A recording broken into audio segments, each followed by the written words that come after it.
Pussy gon' let me in on a regular. Pussy knows that this shoot ain't no regular. I'm trying to take trips on a regular. Bare loft, bounce back on a regular. I'm trying to change lives on a regular. Give my mom couple stacks on a regular.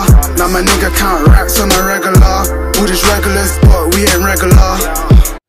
It's true though. What's the point of being regular in a world full of regulars? Like, could make sense. We've all had that year where we're just like, yeah, 2017 wasn't even a great year for me, but 2018 is gonna pop, it's gonna bang, it's gonna blow. what are you doing differences? Today, we are breaking that cycle. I'm going to be telling you guys how to plan to have a successful year. So if you guys want to know what the hell I'm talking about, make sure you stay watching. So before I get into this video, I just hope you guys all had a wonderful Christmas. I pray that you guys all have a happy new year. I pray that in 2018 a lot of blessings and joy come into your life. This is probably going to be the last video you're going to see from me in 2017, but don't worry, I'm going to be there in 2018 right here. Okay, back to the video. I don't want this video to come across as if I think I'm successful and I'm teaching you guys. That's not my intention at all. I'm just here to advise, and the only reason why I want to do this video is because everything I'm talking about in this video has helped me. So in 2016 was one of the best years I've had to date because I achieved so much in that year. I was driving my dream car, brand new. I started my career job, which increased my income by 15 to 20 grand. I managed to save a lot of money that year. I started my journey with God, and for the whole year I was on my high. Like, I was genuinely happy. But in 2017 I didn't really do as much of the things that I'm going to talk about in this video because I just wanted to let the year roll, and I didn't actually achieve as much as I did in 2016. Wasn't sad about it, but it just goes to show in this mini experiment that the things that I'm going to talk about in this video can actually help. So my first point, and it's probably the most important thing if you're religious, is to pray. If you are not religious, then I would advise you to just go straight to step 2. But if you're religious, definitely it is important to pray. When I pray, it gives me hope and guidance. Well, I need to know that this can happen for me. We've all known what it feels like to be depressed and what it feels like to be sad.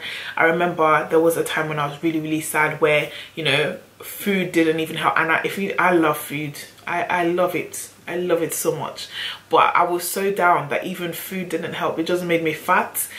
Friends and family, talking to them didn't really help. I just wanted to be by myself, and the only thing that got me through is knowing that God can change my situation at any minute. And it's so important for you to have hope. So that's what praying does for me. We need to remember that God isn't going to physically come down from heaven and hand you over your blessing. It doesn't happen like that. He uses people and opportunities to give you your blessing. Now, I think it's very important for us to understand that we sometimes need to be in the right mind frame and the right level in our life to be able to receive certain blessings. Sometimes you see people praying year after year after year after year after year for the same thing, but it never happens for them. Say, for example, you've been praying for a husband or for a baby. Because you're not getting it, it doesn't necessarily mean that God isn't listening to you. Maybe you need to change something in your life. Maybe you need to do something before you get this blessing. Because really and truly, if we get a blessing and we're not ready to receive that blessing, we could mess that blessing up.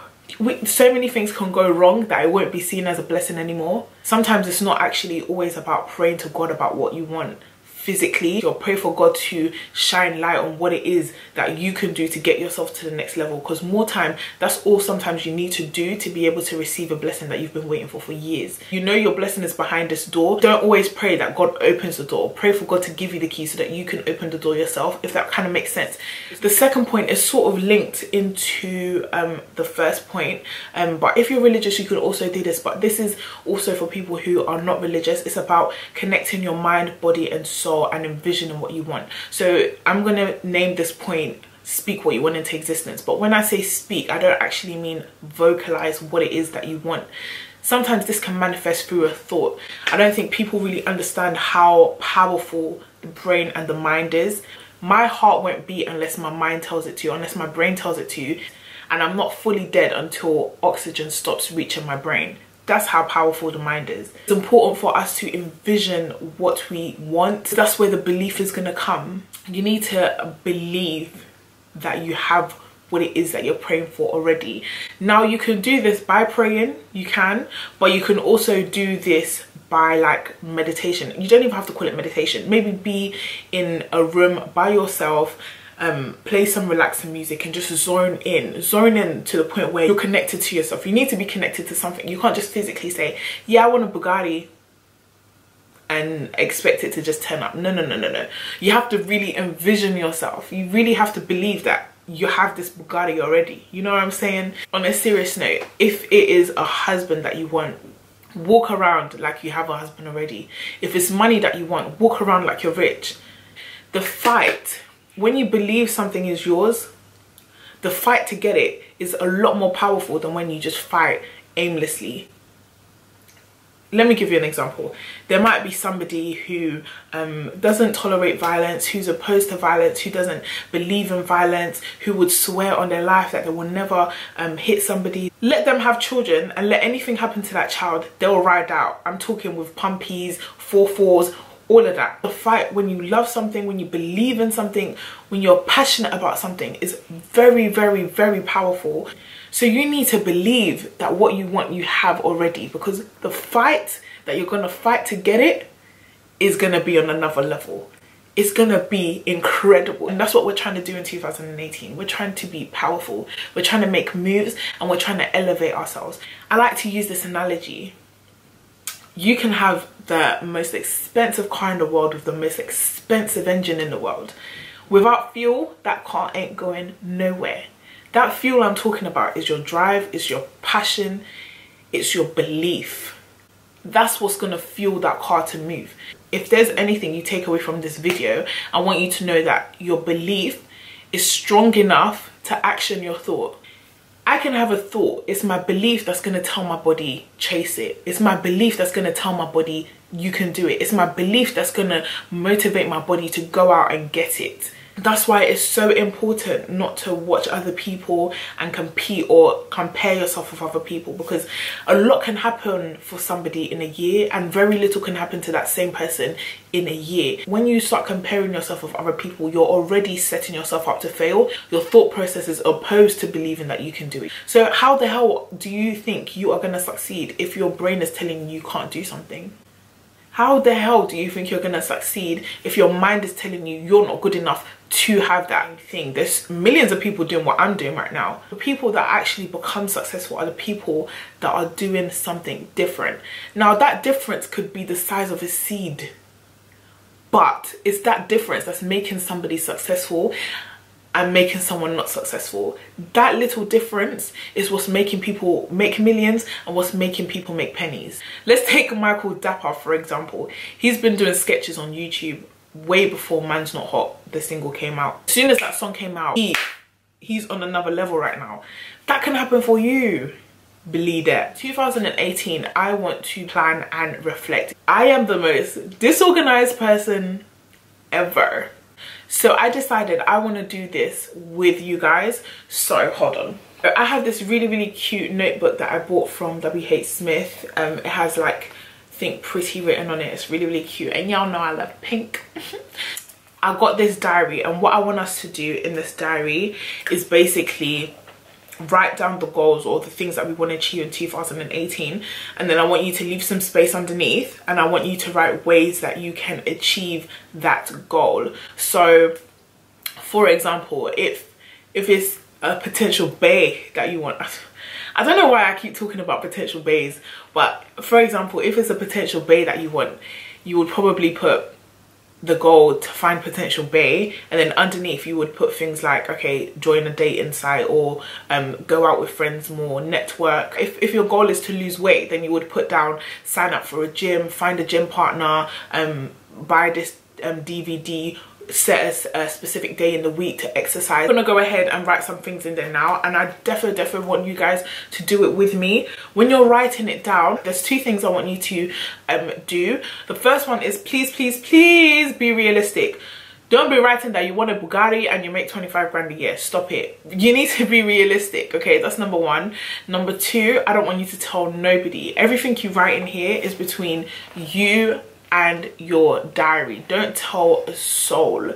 Yeah, I don't want you to tell nobody. I want you to keep this locked away. I don't want nobody to see it. This kind of sized paper, I would probably do 2 goals, but if you want to, you can do 1 goal, but I wouldn't put all your goals on 1 page because it's not enough space.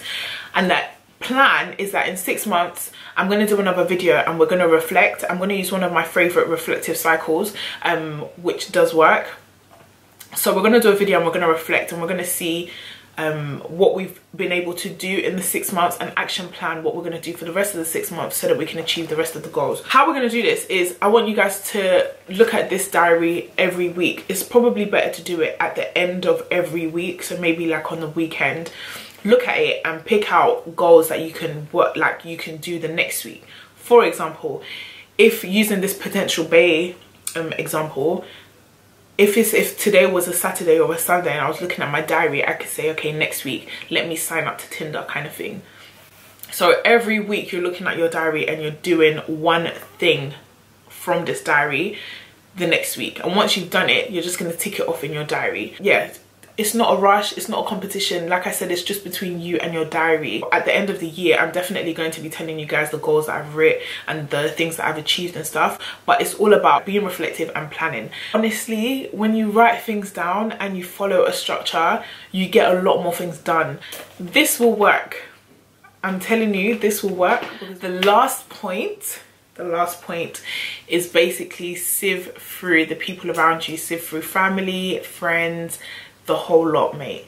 I'm telling you, this year I have lost a lot of people and I'm not actually as sad as I thought I would be. I just believe that when you reach a milestone or when you progress in life, things like this just naturally happen, and that's just life, okay? I definitely believe in energy, and I believe that sometimes when you're around energies that are unmotivated, that are not supportive, these things rub off on you. For me, I like to hang around, like, everybody, or most of my friends anyway, in my life right now have a purpose that benefits me. Now this sounds selfish, but really and truly that's just the way it is.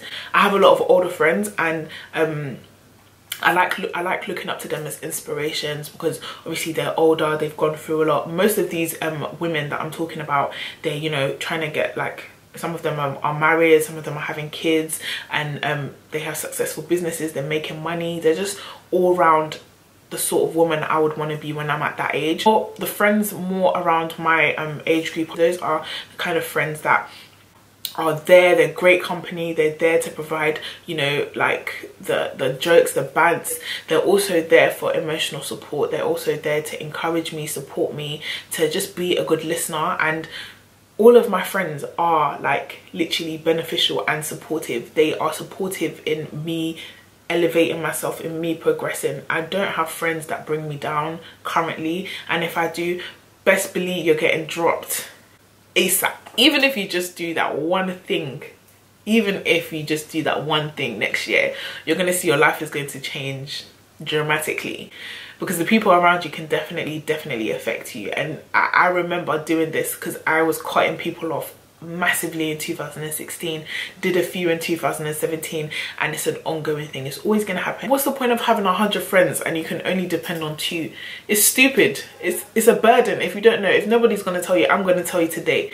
It's not cool anymore to have massive friends and you can only depend on 2. What's that? So don't be screaming, yeah, I'm bae, I know this amount of people. How many of them would ride for you though? Sieve through all of them. If you have those friends there that are just friends but they don't benefit you in your life, or they don't support you, they don't do nothing for you, bye. Bye-bye. Don't ever feel bad for cutting people off. Sometimes you just outgrow people. Sometimes people are just not beneficial anymore. Sometimes you guys drift off. It's okay. Like, friends are not something that's permanent in this life. So just let it go, let it happen naturally. If somebody is just moving nuts and is bringing your energy down, is not supportive, let them go. I hope you guys enjoyed this video.